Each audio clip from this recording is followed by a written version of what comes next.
our sacred share.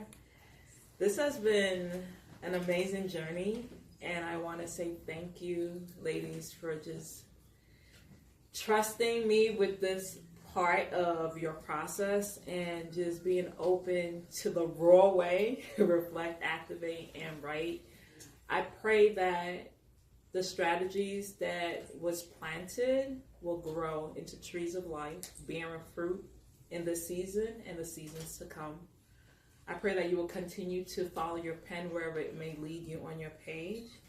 And I wrote something that I wanted to share with y'all.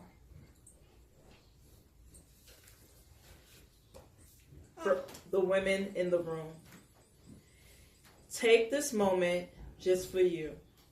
You've been carrying a lot silently, faithfully, and sometimes alone. But you were never meant to carry it all by yourself. Release what is heavy. Place it in God's hands. Let Him hold what you no longer need to. And as you move forward, remember this. Do not lose yourself. Try to stay connected to something that requires you. Trying to stay connected to something that requires you to compromise who you are is not the way. Your identity is not up for negotiation. Move with intention, not impulse. Seek God before you speak. Find strength in silence. Choose alignment over reaction. Because this season is not about control, it's about trust. Trusting God, trusting the process, trusting the woman you are becoming. And as you continue this journey, keep writing, keep releasing, keep rising. Love, D. Thank you. Welcome. Hi, my name is Kendra, and for Sacred Share today, I picked Lala's line, I told myself that. The feeling is relaxed, content, and hopeful, and I wrote this on May 20th, 2026 at 7:45 p.m. at home. I told myself that. I told myself that my heart is too big, but my friends and family find that beautiful about me. I told myself that I am a failure, but I actively claw my way out of any situation and have been in places I would have never thought I'd be accepted into. I told myself that I hate the skin that I'm in, but my grandmother would always remind me that I am in fact as beautiful as her own late mother. I told myself that I don't have the right to exist, but the trees shade me when I'm hot, the sun kisses my cheek to welcome me into a new day, and the birds sing their sweet secret songs of all the great boundless adventures that they've been to, free and weightless. I started telling myself that I do have the right to exist, to explore the beautiful world around me. I started telling myself that I love my skin as a reflection of all the beautiful people that have come before me in my lineage.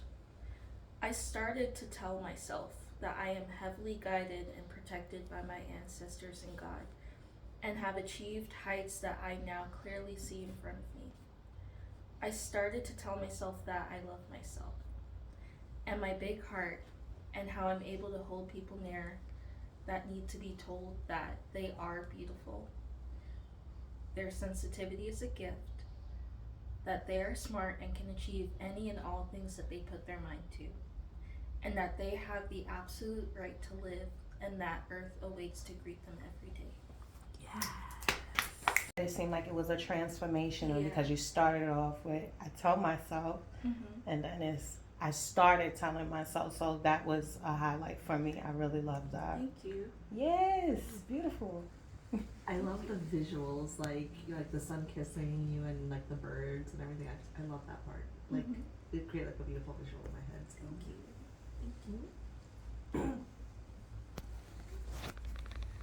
I love the fact that you have come to a place where I hear that you're accepting yourself. And meeting Kendra at 11, right, and meeting Kendra now and seeing the transformation, it's a gift. So keep on peeling back your layers, keep on unwrapping the present that is you, and keep on just loving on yourself, and keep on writing, most importantly. Yeah, Yes. thank you for sharing that. That was beautiful. Hi, my name is Angelica. I haven't made it this is untitled. I haven't given it a name yet. I wrote it today at 9 a.m. In my living room and in my daughter's bedroom. And I kind of use like the tap-in technique, like when I'm just like listing stuff, and it helped me kind of make this. So yeah. Okay. I accept radically that my mother uses gaslighting as a tool of control. I reject powerfully her manipulation tactics. I accept radically that my father used guilt and grooming to make me vie for his validation. I reject wholeheartedly the notion that I need validation from him or anyone else. I accept radically that our capitalist system is fueled by gaslighting and mediocrity. I refuse powerfully to allow myself to become a cog in its machine. I work within a system I don't believe in. Abolish, dismantle, rest. Rest. The only thing we have is our minds, our bodies, our time, our choices. Rest. We can choose to rest collectively and watch it all collapse. I radically accept that this is the way that things are, but I powerfully and wholeheartedly reject that this is the life that we are meant to live. Oh, Wow. Your piece, it was like you stepped into we're in a generation of technology. Right. So you stepped into kind of like a robot, and you was like, I am, I'm gonna accept, and whatever that resulted to, that's the person that you're gonna come out being. That's what I visually seen here in that piece, and it was beautiful. Thank you. Yes. Like, repeatedly saying throughout your writing, like, rest. Yeah. I feel like, when people say just rest, it sounds so easy, but you actively have to work so hard to really rest and take that time for yourself. And I feel like that really showed through your piece, and I appreciate it, because I feel like we need to remind ourselves more that we do need to rest. Like, seriously. It is hard, but it takes a lot to, show grace. It takes a lot to, turn the other cheek. It takes a lot out of you to, just rest, So I appreciate your message, and I'll definitely take it home with me today. Hello, good afternoon. My name is Ashley, and today I will be reading a piece, and I will be stealing the strategy, not stealing, but take a line, don't worry, you'll be fine. The line that I chose was also from Lala's lines, but that one is, the way that I am could be the reason. It also was my title, so the way that I am could be the reason. Was once seen as the overlooked girl, Ashley, Ebony, the one observing quietly, while the world moved carelessly around her. You learn how individuals treat temporary things, but being overlooked, you see those things like emergencies, while permanent consequences die quietly in the background. I've watched people destroy futures over emotions that wouldn't even matter next week. Watched people laugh at warnings because tomorrow felt guaranteed. And maybe the way that I am could be the reason I can no longer live that way. Because somewhere between survival and self-awareness, I realized every decision introduced us to a version of ourselves we would eventually have to meet. So now I move intentionally, not perfect, intentionally. because what terrifies me is not failure. It's becoming someone who knew better but still moved blindly. I care about right and wrong to a degree that it can sometimes wound me, because once you become aware, ignorance no longer feels innocent. And I worry about the future, of course I do. But also, I believe that purpose is learned through navigation, through pressure, through ownership. So the girl that was once overlooked is now standing in a position. She is still learning how to carry, but nonetheless own. And maybe my purpose is not to save the world. Maybe it's simply to awaken a few minds before consequences becomes their teacher. The end. Yeah. I love the way you read it.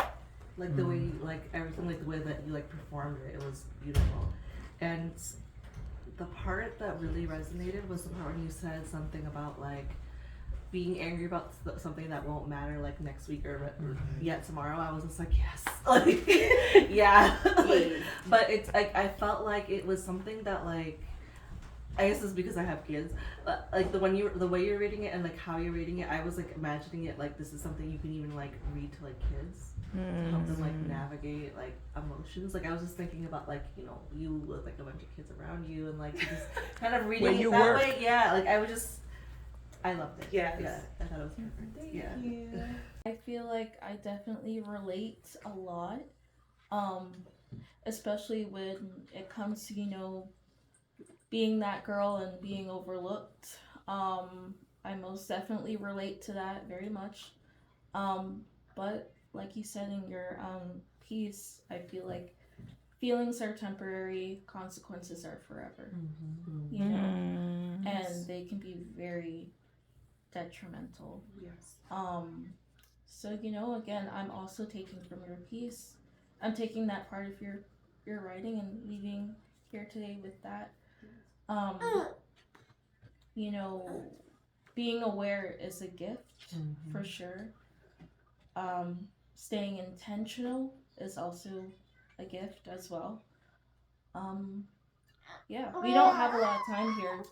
We don't like on this plane, like on this earth, we don't have much time. So I feel like it's definitely good to, you know, just stay intentional with what you want.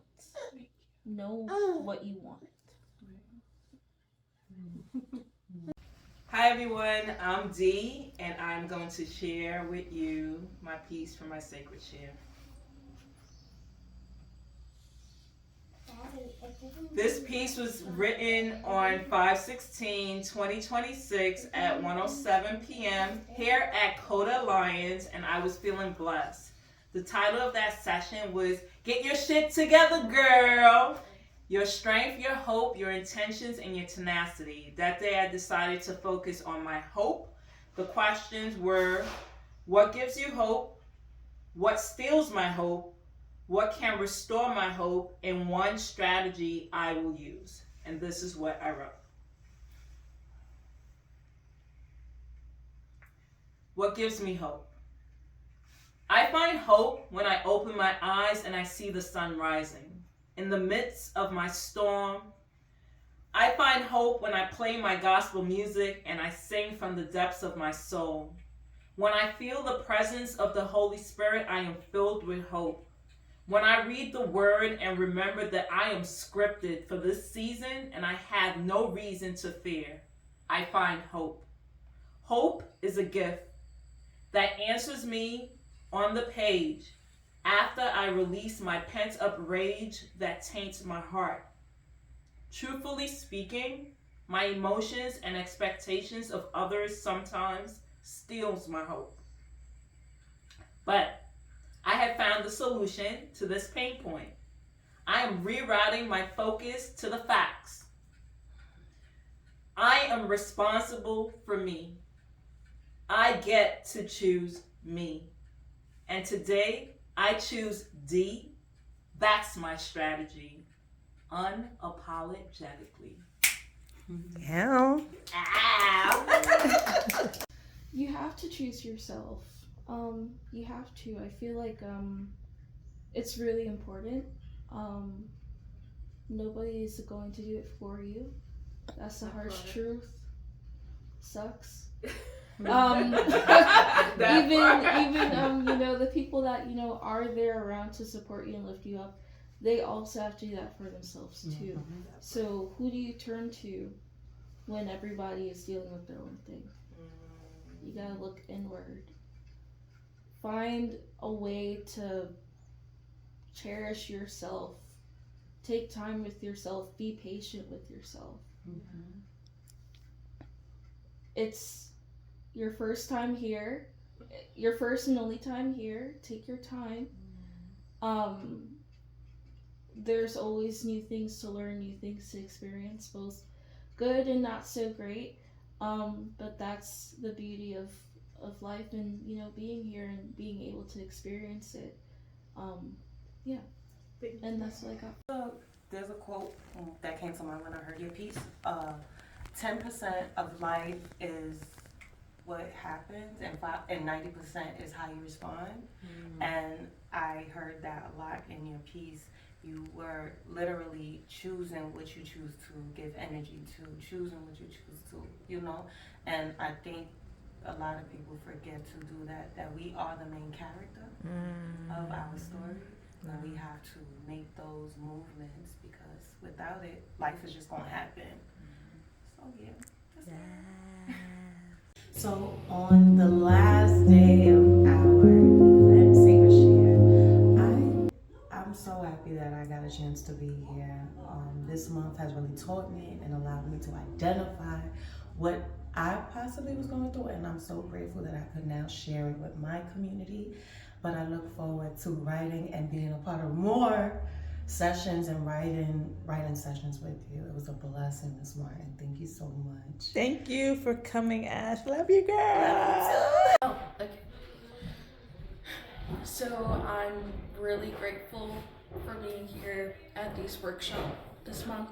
I've done a lot of discovery within myself, and being to her workshop once a week on Saturday really helped me to start practicing, being better for myself, stepping up for myself,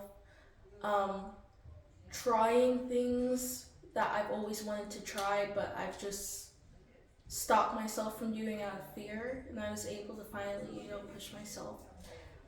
This month I've made a lot of changes emotionally and physically, and I'm super grateful, and I am hoping in the near future, I'm able to go to another workshop and, be able to expand even more and get out of my shell even more. So thank you, Dee, so much from the bottom of my heart. Thank you. Hi. Okay, my name's Angelica, and we just wrapped up the Healing to Authorship Lab, and I feel so, I don't know. It felt good to be in community with these wonderful women and writing and everybody sharing, and it made me realize that I could carve out some time to write and just to focus on my art, even in such a crazy and hectic world. So I'm just really grateful for this experience and for all the people that I met, and I hope we all stay in touch. We will. Yay!